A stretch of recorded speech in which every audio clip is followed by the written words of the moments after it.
Welcome to this video, everyone, and in this video I'm going to be going over what are the best Disney shows which originate from Disney movies. In layman's terms, these are going to be Disney shows which are sequels or prequels to Disney movies from the Walt Studios official Disney animated canon. I've done a video where I ranked all of Disney movies. I've done a video where I ranked all Pixar movies. I did a video where I ranked all Disney sequels, and with one of these Disney TV shows ending recently, combined with me doing my sequel video recently, I wanted to do this video just because there is a lot worth talking about. When it comes to these Disney shows which come from Disney movies, Disney has actually done a whole lot of them through the years. Some of them have been something special, others have not really been worth talking about. Some of the ones that aren't worth talking about that I'm not going to really rank in this video are shows like Timon and Pumbaa, Hercules, the TV series, and The Emperor's New School. These shows range from just mediocre to just not very all that good. Timon and Pumbaa really didn't make any canonical sense with The Lion King. It's a very hyper cartoony kind of show that doesn't really make any sense. The Hercules TV show is a prequel that completely disregarded continuity with the Hercules movie. And The Emperor's New School was just mediocre at best, and that is being generous. So with those out of the way, let's go ahead and start ranking some of these TV shows. At number 6, going in order from least best to best, is the Little Mermaid TV series. The problem with doing anything Little Mermaid related in media is that people want to see Ariel as a mermaid. So stuff when it comes to books, TV series, movies, ends up having to be prequels just because obviously she would still be a mermaid at that time. And for the time period they were restricted in for this TV show, they did a good job in creating sort of a fun adventure series and doing stuff that didn't contradict the original Little Mermaid movie. They had episodes where she showed how she met Scuttle. They had episodes where she got sort of like a glimpse of Eric but didn't see him fully, so that ties back into the original movie. And sort of like a fun episode where she actually met the original writer of the Little Mermaid tale, Hans Christian Andersen. So overall, the stuff they did in this series was good in creating sort of a fun adventure series with what they had to work with in the time period they restricted in. Overall, a fun, good Disney show. At number 5 is going to be The Legend of Tarzan. This takes place after the original Tarzan movie, him and Jane living in the jungle. And overall, what they did in this show was actually a pretty badass show, the way they made Tarzan sort of like the ultimate jungle badass. He was sort of like jungle Spider-Man with all the different cool shit he can do, all the villains he faced in each episode. The action in the show is actually pretty damn good. Like I said, all the adventure that they have going on in the show ultimately made it sort of a fun time watching each episode. Hello, I am Phalanx. At number 4 is Big Hero 6, the series. This is the only one of these series on this list that's currently ongoing, still going. The thing that's obviously stands out here is that the art style is very different from the original Big Hero 6 film, but that's for the better just because they tried to do this computer animated on a TV budget, and it ended up looking really cheap. And this art style sort of fits sort of the Japanese anime influence that came from the original Big Hero 6 movie.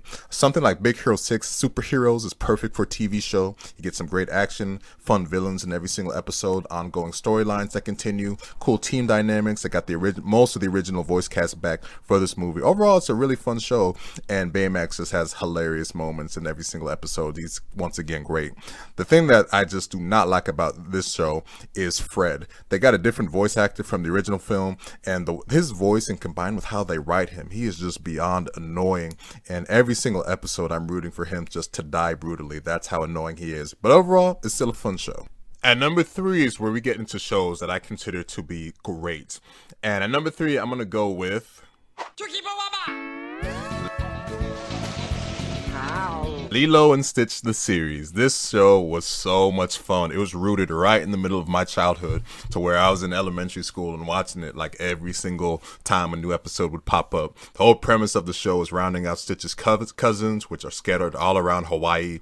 Every single episode there's a new experiment, and that dynamic of sort of a new experiment popping up in every single episode just made it like so intriguing to watch each episode to see like who's gonna pop up next.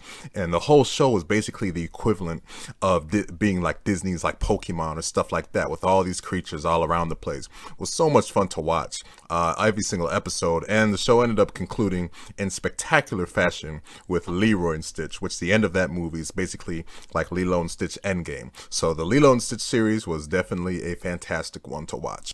And number 2 is Aladdin the series.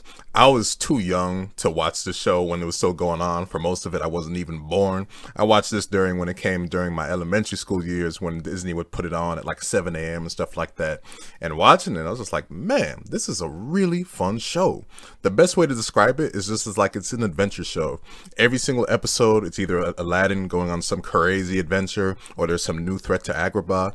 And there's just something about that cast of Aladdin characters doing their thing. So it's all like, man, I could watch these episodes all day. Aladdin doing his thing. I love the fact that Iago was there, turning into a good guy. Jasmine had some badass moments. Genie did his genie stuff. It was overall just a really fun show to watch, and it had some good reoccurring villains and storylines going for it also.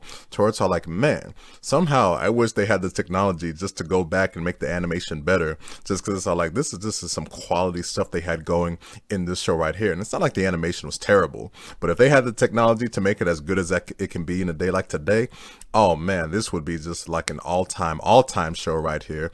And not enough people have seen this show, and they should, just because it's a really fun time. Unfortunately, it's not on Disney Plus right now, but if there's ever a way to sort of rediscover this show that you can, go back and watch it, just because it's really a fun show to watch. And for the longest time, I did think it was sort of the best Disney movie TV show until it got eclipsed by our number 1 TV show.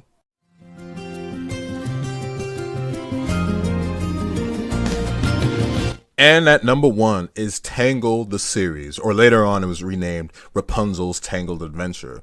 Yeah, this show, it just ended a few days ago, and I hope I'm not engaging in a level of recency bias here, but coming out of it, I was just like, God damn, that was probably the best one of these shows that they've done.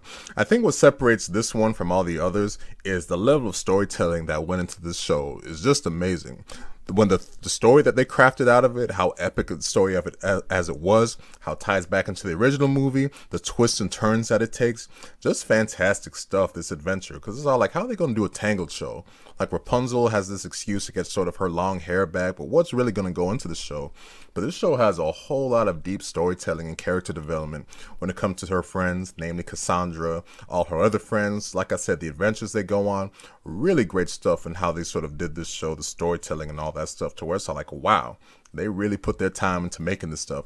The animation is beautiful. Obviously, it's different from the original Tangled computer animated stuff, but the style in this show, it's fluid. It works well. The characters look great. Great stuff. Like I said, it's mainly the storytelling, the thought they put into the story, how epic the story really is. That's all like, wow. I would not have expected this coming out of the original Tangled, but when you see sort of the behind the scenes and sort of the deeper meaning it adds to that original movie, hey, bravo for the sort of storytelling they did in this one. So all of that stuff ends up making Tangled, or Rapunzel's Tangled Adventure, sort of the best Disney Channel TV series in my opinion. So there you have it for these rankings right here. I love the fact that Disney does shows for their movies. It allows us to see more of characters that we really like Stitch, Rapunzel, or Baymax. That's great stuff. And just to see more adventures and stuff like that. And like I said, as you've seen on this list, some of the stuff that they've done has actually been really good and worth watching. So to sum things up, the stuff that is worth watching is the Little Mermaid series, Tarzan, Big Hero 6, Lilo and Stitch, Aladdin, and Rapunzel's Tangled Adventure. So if you can check out these series, most of them are on Disney Plus. Check them out, because some of these definitely are worth watching if you get the chance. So that'll do it for this video. I hope y'all enjoyed, and thank you for watching.